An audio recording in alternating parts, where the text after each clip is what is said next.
kenya kalesa galanni keessan danuu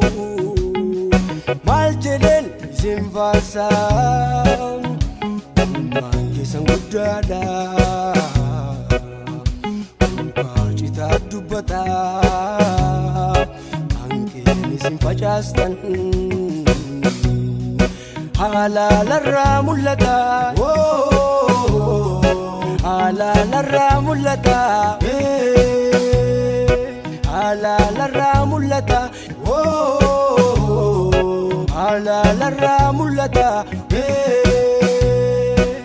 isa saatiin qabsoo biqilchee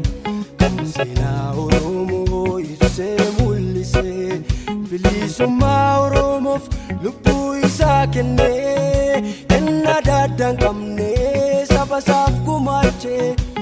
isa dhiiga isaatiin qabsoo biqilchee kan seenaa Oromoo ibsee mul'isee bilisummaa Oromoof lubbuu isaa kennee kenna daddaan qabnee saba isaaf gumaachee kenna daddaan qabnee saba isaaf gumaachee. Akka baaboo biraa waliin yoomnu akka dammaaf dhagaa uumaan nuuf fakkeenya tokkummaaf jaalalaa gamtaadhaan falmannee akka gallu walaa uumaan nuuf fakkeenya tokkummaaf jaalalaa gamtaadhaan falmannee akka gallu walaa gamtaadhaan falmannee akka gallu walaa ani gamtaadhaan falmannee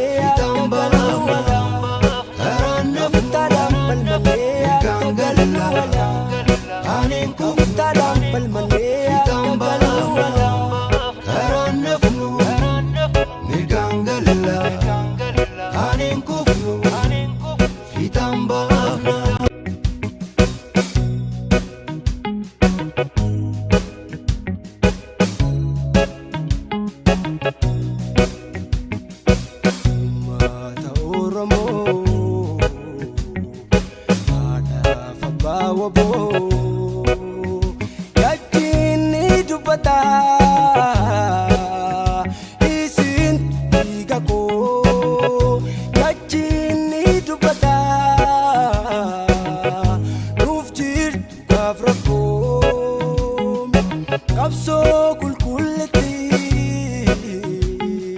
ake kaganama eba ke nurra jira nunar kuanti ama kapso kulkulti ake kaganama eba ke nurra jira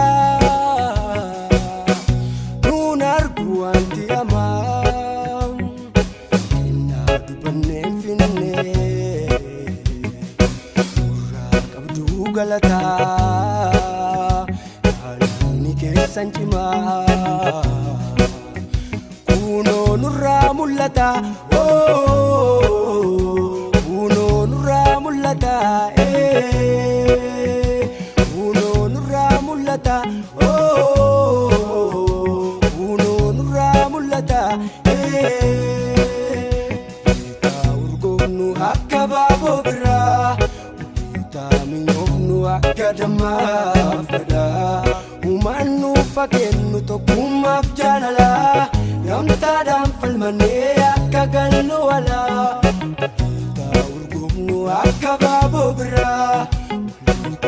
yoomnu akka dammaaf dhagaa uumaan nuuf fakkeenya tokkummaaf jaalalaa gamtaadhaan falmannee akka gallu walaa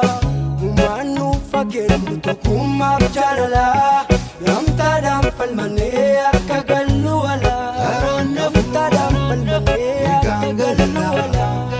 ani gamtaadhaan falmannee akka gallu walaa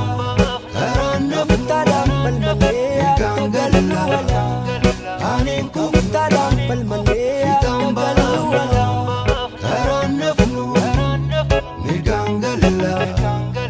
Ani kufnu,